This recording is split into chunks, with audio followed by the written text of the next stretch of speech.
What's going on, everybody? We are back with another review. Feels much better to do it here than in the Jeep, so a little bit more comfortable.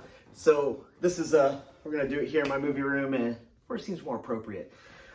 So I'm not gonna go too much into a review, as I pretty much feel like I gave one in my last video.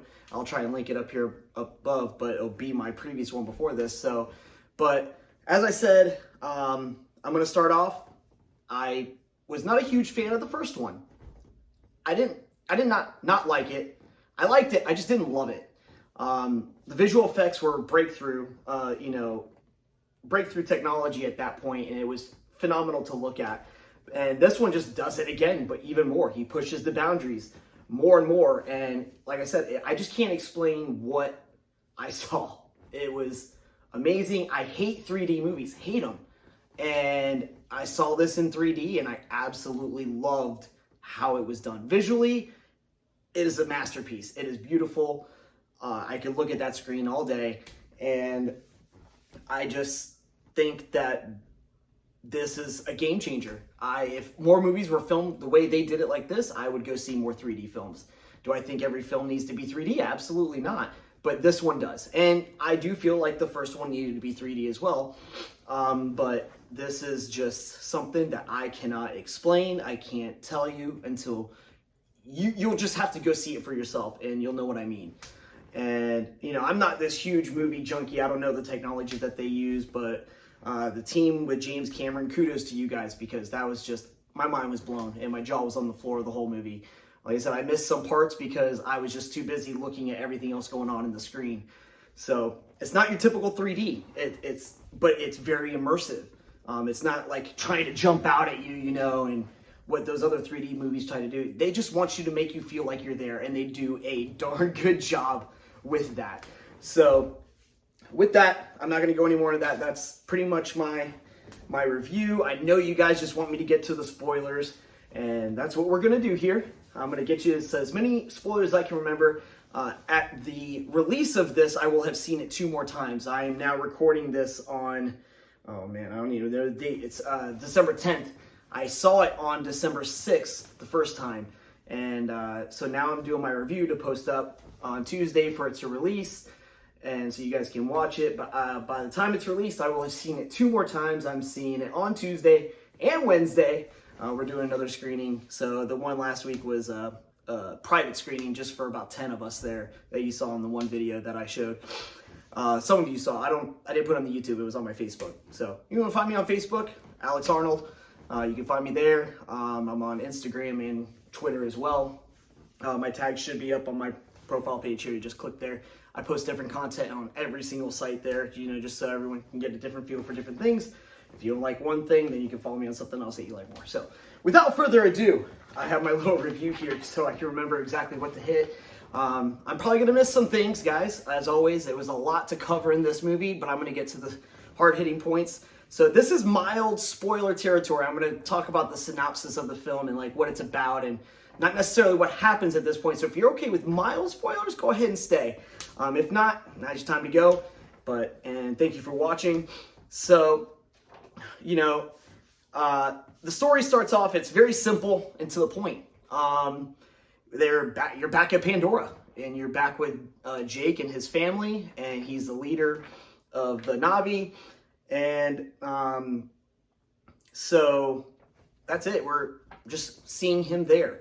And so some things happen. Obviously, we see in the trailer, the space people come back. And you see some other things that we're going to get into. I'm not going to get into it right now because then that's more spoiler territory. But obviously the space people come back, and we got to deal with that. And so I can't really say much else without getting into some pretty decent heavy spoilers. So, the movie starts off, we're back at Pandora, happy family. Jake has 3 kids. And so they're dealing with that, and they're adjusting. And next thing you know, they're sleeping, and he looks up in the sky and he sees this new star coming down, and he realizes, oh, they're back. So the score is really good. I know I had several people ask me in the last video if the score was good. Yes, it is very good, especially in the third act. I usually, I'm not much of a score guy when it comes to the movies. I don't really pay attention to the music unless it's John Williams. But the score in this movie is actually stood out to me, especially in the third act. Like I heard it and it just really just drove the intensity into that final act. And it just really made that final act even much more intense, which that final act in the movie, the third act, oh my gosh, it is intense. You guys are going to enjoy that. I do think that maybe an hour, probably a little bit less, could have been cut out to tell the story that it wanted to tell. But, and I had a lot of comments on my last video that I want to address, that yes, it could have been cut, but at the same time I didn't want them to cut it, because it is just, a lot of it is there strictly for the reason to show off the visual effects, and I'm not mad at it. I thought it was great. I could stare at that screen all day, and I can't do that with all these movies, with a lot of movies out there, you know? So yeah, I think that I'm okay with it being as long as it is. Some people may not agree with that, but a lot of it is just to show off visual effects, and you'll see what I mean when you see it. Especially that second act, a lot of that is just, you know, hey, look what we can do. And, you know, I'm jaw on the floor, my eyes just, you know, open, like, it was amazing. So, and you'll see what I mean when you see it. I know not everyone's going to agree with that, but hey, you know, I had a great time, you know, for 3 hours and 12 minutes. Like I said, and when I say it was a little draggy, it was just slow and not a whole lot going on, because they're just swimming around and, you know, exploring the environment, and it's a bunch of world building. So it's not bad. And I know in the sense of a term of it dragging, people automatically think that that's bad. It's not bad. It's just a slower pace. So the high frame rate, I thought it was okay. There were some scenes that felt like a little choppy. It kind of lagged a little bit almost, like, so I don't know if maybe, I don't know what that was. I don't know if it had something to do with the high frame rate or not, but I thought it was good. There were some scenes that looked like it could have been from a video game, but then there's some scenes that just were phenomenally done. It looked real. And so you'll pick those scenes out as you're watching it, but overall, it's just a fantastic visual experience. You know, that's what we go to the movies for. And you know, this is a movie that needs to be seen in theaters. I highly, highly, highly, highly, highly recommend 3D. Whether you have IMAX, Dolby, whatever it may be. I saw it in Dolby. I'm about to go see it in IMAX here for the next 2 times. I loved the Dolby. I'm a big fan of Dolby theaters. If I can go see a movie in Dolby, that's what I'm going to do. That's my #1 pick. So I saw it in Dolby. I'll see it in IMAX. I won't be able to put what I thought about the IMAX in here, but I'm sure 3D is 3D.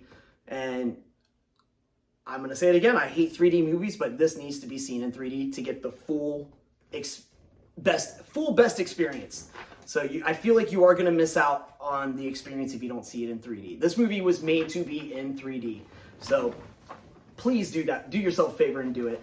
I'm usually pretty transparent. If I think a movie should, you know, if you can wait to see it at home and stream it at home, but this is not one to see at home. This is one that you go to the movies for. This movie was made to be seen in theaters in 3D. So, end the spiel. I'm going to keep going.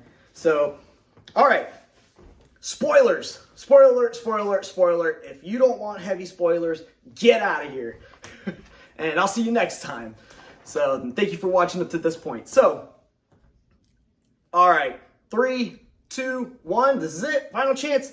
All right. So, we start off back at Pandora with Jake and his family. And he's got his 3 kids now. He's obviously the leader of the Na'vi. It's peaceful. They're kind of just seeing them doing their thing for the first little bit of the movie. And then the sky people, space people, the humans, you come back. There's a scene where they're all sleeping, and then he like wakes up, opens his eyes, he sees a star, and it's not a star, it's one of the ships coming down. And the next thing you know, just chaos. Then once they land, their whole like part of Pandora is burned down, like their area that they land, it's all burned down, fire everywhere. It's just, they're all running around, and you know, the humans there, they're making camp, they're back. And this time they're not back just for mining. Yes, they're gonna mine, but their goal that they mentioned very briefly is that they want to take over Pandora. That they want Pandora for themselves, because something's going on back at Earth. It's not sustainable for much longer. This place is gonna be where they need to live. So they mentioned that briefly, which I think is going to tie into the next couple movies. And but they don't really touch on that much after that. So after that, there's a time jump of 1 year. So, and this is when we find out that they're not just coming back for the mining. They want to come back and take over. And they mentioned that Earth is going into be inhabitable in the future, and said it's brief, and I think it's just breadcrumbs for the next movies. So another thing else is obviously you see Colonel Quaritch, Stephen Lang's character, in the trailer. He's in the trailer. They don't really go into much detail in the trailer about how he's back, but he's back because before he died in the first movie, in that last battle, they took samples from him and his crew that were able to hold on to his memories, his personality, and everything. So in case of the event that he died, they could bring him back as an avatar. Well, that's exactly what they did. That's why he's back. There's a scene, you see him, he's looking around. It's just like that first person point of view. See him looking around, and then he gets up, and then you see him, he's an avatar, and he's like, what's going on, and then he looks in the mirror, he sees he's an avatar, and he's like, what the heck is this, So then there's a screen that he's watching, and it's himself before he died, Colonel Quaritch before he died, telling him, saying, if you're seeing this, I kicked the bucket. Good news is, I'm living inside you now. You have all my memories up until the point that I died, blah, blah, blah. So, and then he tells him, your main target is Jake Sully. So the rest of the movie at that point becomes a hunt for Stephen Lang's character, Colonel Quaritch, looking for Jake to just, he wants vengeance for what happened. And that's kind of like where the movie takes off. So this movie is pretty much the same plot as the first one, with a little bit of change, because now Jake is, because now he's looking for Jake, but so he goes off and he's looking for Jake with his crew. He comes and finds his the site where he actually died, finds his skull, and I believe in the trailer that I saw, it shows him crushing a skull. Well, that's his skull that he's crushing. And then, but his kids are out wandering around, just, and they see like them coming in, and they're like peeking, not being where they're supposed to be. And so they have these little things on their throat that they talk through to radio Jake. And he's like, hey, we have, avatars here, but they're not like us. So Jake says, you guys need to get out of there. So what happens is they start trekking back away from these other avatars, Colonel Quaritch's team, and obviously they find him. They run into him. Someone saw him and they catch him. They're trying to escape, but then they radio their dad saying, help, they're going to get us, blah, blah, blah. So then they come back, him and Natsuri come and try and save them, and they realize that it is Colonel Quaritch, because he calls out, he's like, is this Jake Sully? He sees the arrow.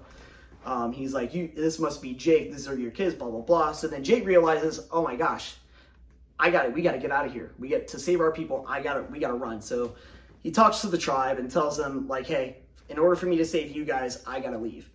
So he's on the run, and that's when they go and meet the other avatars, the reef people. I forget exactly what they're called. I'm sorry. So a lot going on in these movies. I'm sure I'll get it after the next two. A lot of names to remember. And so they go to the reef people, and this is about the second half of the movie, the middle part of the movie. They start learning their ways, learning how to swim, and then you just see all these amazing visual, the visual scenery and all this stuff. It's beautifully done, and a lot of it is to show off the visual effects, but I loved it, and it was great. So they start learning their ways, learning how to swim, and hold their breath underwater and do deep diving and all this stuff. They're training them. A lot of world building with these guys. At first, they didn't want to bring him in, but then they realize who it is, and they bring him in. But then in the back of your head, you're thinking, okay, well, obviously he's going to come and find him. It's coming. So the rest of the story is Jake's on the run, hiding out here, and then Colonel Quaritch is on a payback mission to come and find him and kill Jake and his family. So in the trailers, you see a human kid there, and let's see. I got that. So yeah, Yeah, they end up going to the Reef People, the other breed of avatars. They live with them. Then we're taking on this visually stunning spectacle journey filled with world building for the next hour or so. A lot of it isn't necessary to the movie story, and could essentially be cut. But these Avatar movies, they thrive on these visual experiences and visual effects. So while it may draw out in that second act, it's gorgeous to look at. And I promise, I don't want to promise you because some people aren't going to agree with me, but if you appreciate art and, you know, just the technology behind it, especially in these kind of movies, you're going to love it. And I do appreciate this kind of stuff. You know, they put their heart and soul into this, and it paid it back tenfold. It was just, like I said, I can't remember seeing anything else ever like this before. It's absolutely gorgeous to look at. So at that point, the Colonel knows he's left his tribe, so they're going around to each other tribe that they run into, and they're attacking them, destroying their villages. And so in the movie, in the trailer, you see these big whale-like creatures. It's what are they called? I'm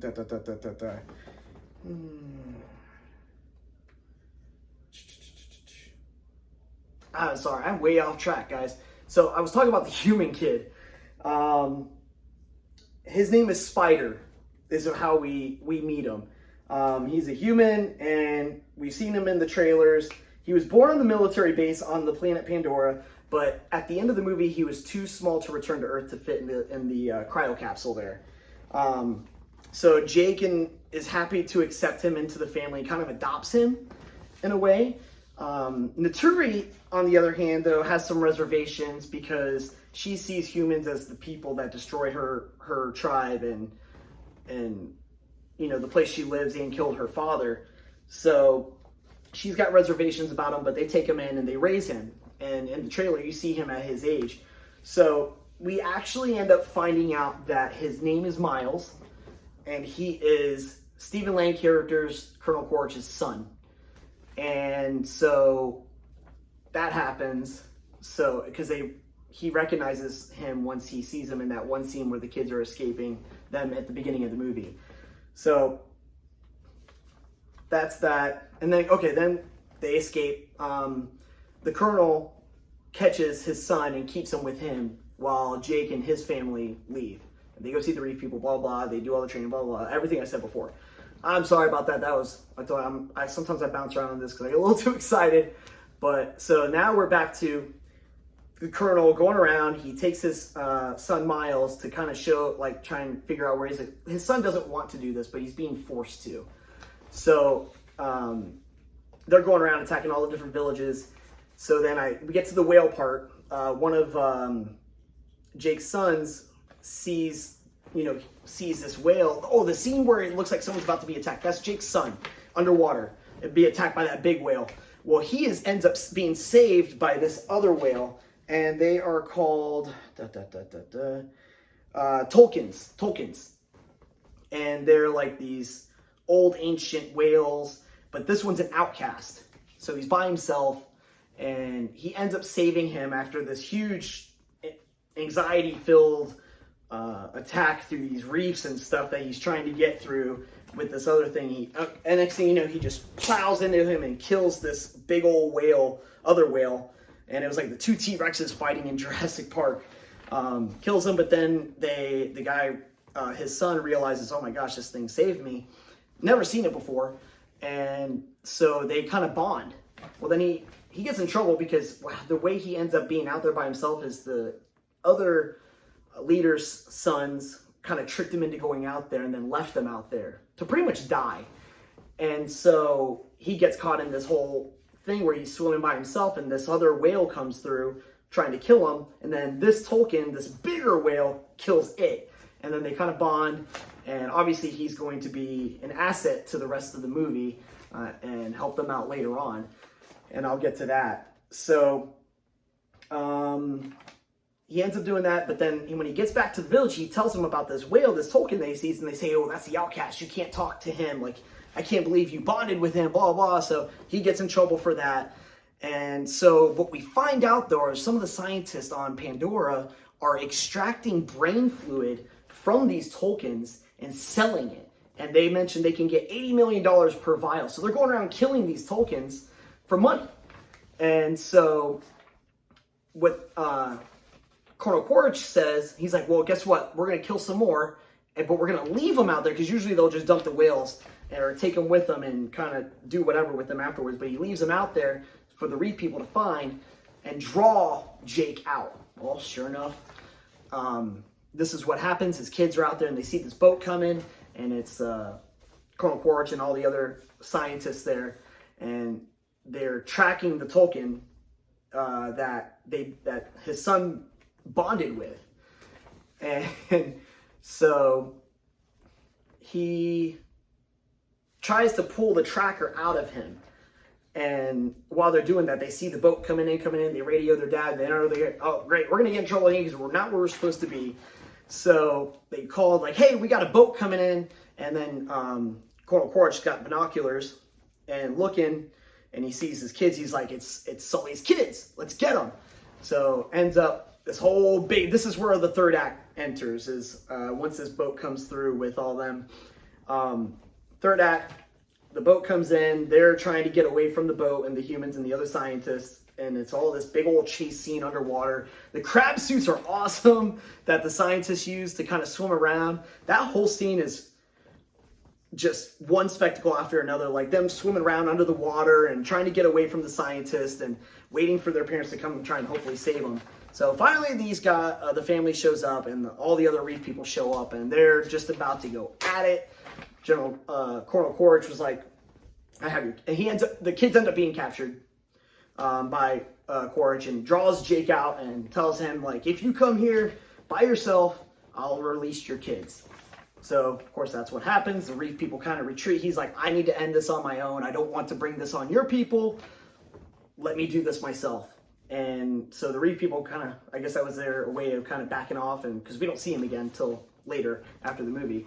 After the whole battle ends. But so Jake goes there, and then the kids somehow, but one of the kids escapes, and they get on the boat. Or well, two of the kids weren't on the boat when they get captured. They get captured as two daughters. So then the other two boys, they're on the boat. They're trying to save their sisters, and so what happens is they end up kind of making a distraction. The whale comes up, the Tolkien comes up, slams on the top of the boat, and causes a bunch of chaos and distracts them. And so then that gives them a chance to escape. The brothers get them, and as all the kids are trying to run away, one of Jake's sons, Nediam, I think that was his name. They got some weird names, I'm sorry. Nediam, the older one, takes a bullet to the chest. He ends up dying. That was a pretty rough scene to watch. And I think that's why I like this movie so much more. I'm a parent, so it kind of hit me harder emotionally. I was more emotionally attached to these characters. So that was another factor as to why I think I like this movie a little bit more. Definitely much more emotional. So one of Jake's sons dies, and then obviously they go into vengeance mode. So Jake and Natsuri go up to the boat, and they're fighting, and Jake and the Colonel fight underwater, and Jake ultimately kills the Colonel underwater, choking him out underwater. And let me see.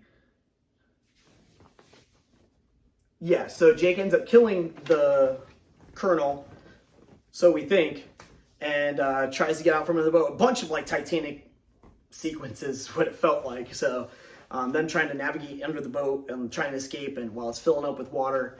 So one thing I didn't mention was one of the daughters, Sigourney Weaver, the daughter that Sigourney Weaver plays, is able to have these, not powers, but I guess kind of communicate with her surroundings. And she gets like some of the fish to kind of glow and make a path through the boat, which helps her find her family. And she's able to actually stay underwater for quite a while. So I think they'll kind of dive into that more too. So she's a little bit different than the others because she's obviously, she's half human, half avatar. So, and we don't know who her father is. So they think it's one of the other guys on the on the crew, but they never really explain who it is unless that was the part that I got up and used the bathroom. So I'll find out when I go see it again this week.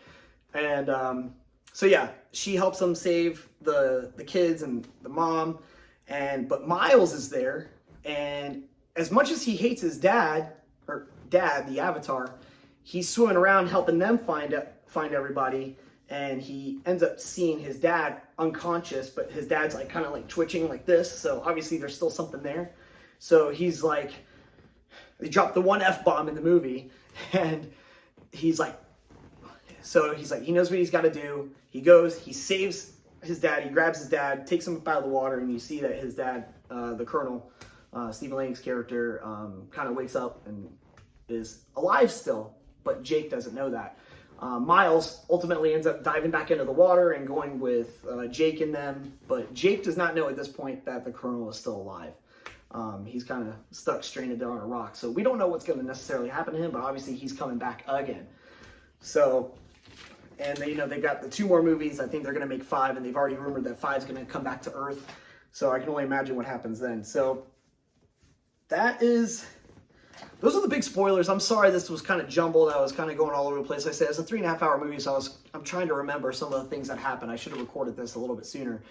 But if you have questions on there, I will try to get to as many as possible and maybe clarify some stuff for you guys as I'm remembering some things and as I see it a couple more times. I know a lot of you guys have questions, and I love that you guys have questions. I try and get to as many as possible. I know we may not share the same opinion, and that's fine. I'm okay. If you don't like it, hey, that's cool. Everyone's different.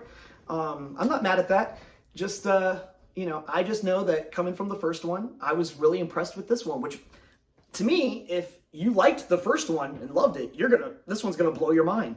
I just think that, take the time to appreciate some of the work that these people put into this movie, because it definitely shows. These reviews are not paid by Disney or anybody. I just do these screenings, and I figured, hey, let me put some videos out there and, give the people what they want, spoilers and stories and stuff, obviously when it's appropriate. I couldn't release this just yet because of the embargo, and I don't want to lose this gig that I do. But no, me doing this does not benefit me whatsoever when it comes to the theater or the companies, because I do these screenings for every single different company. I see all these movies, so I just did Violent Night the other night before it came out. So I'm not tied to one studio. I'm not trying to, I'm not getting paid for this by the studios to put out these reviews. These are my opinions only. So, and I respect whatever other opinion you have out there. If you don't like it, hey, you didn't like it. I'm just coming here telling you facts about the movie and what I thought of it. And that's all right. I do appreciate you guys for watching. Like I said, if you have any questions after you see the movie, let me know what you thought. I will answer any questions you might have before the movie comes out. If I can remember them, I'll put it out there. And so yeah. Oh, and the Weeknd song plays at the very beginning of the credits at the end of the movie. It's pretty good. So you guys will enjoy that. I know they released that single on the 15th. So you guys, I think you guys are in for a treat. Go in, with an open mind, get some popcorn, just have a good time. It's 3 hours and 12 minutes. I can't really tell you. You can pretty much go to the bathroom at any point during the second act where they're just getting to the reef people.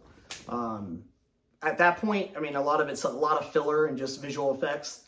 That's fine. And then after the battle of the whale with the 2 whales, let them talk a little bit, because I know they give out some information there, but once you see him again with the whale, go use the bathroom.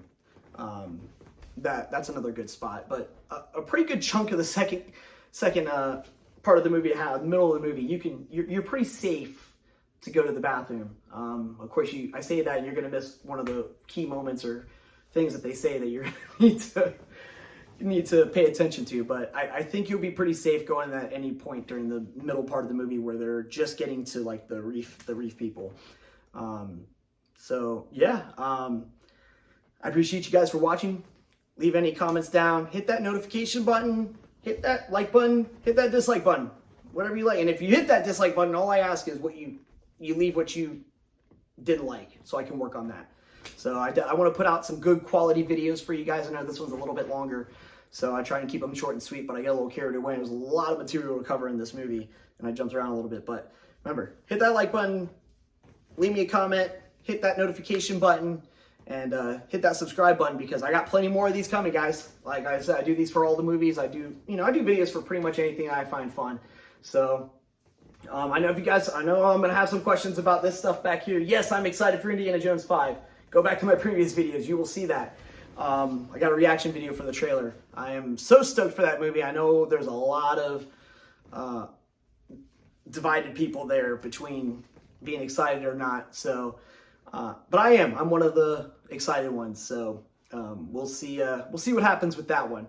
Like I said, my plan is to fly out to LA to go to the premiere and just see Harrison for myself. I'm gonna make like a little docu-series if I do it, of me like every step of the way going and seeing if I can meet my childhood hero, my lifetime hero.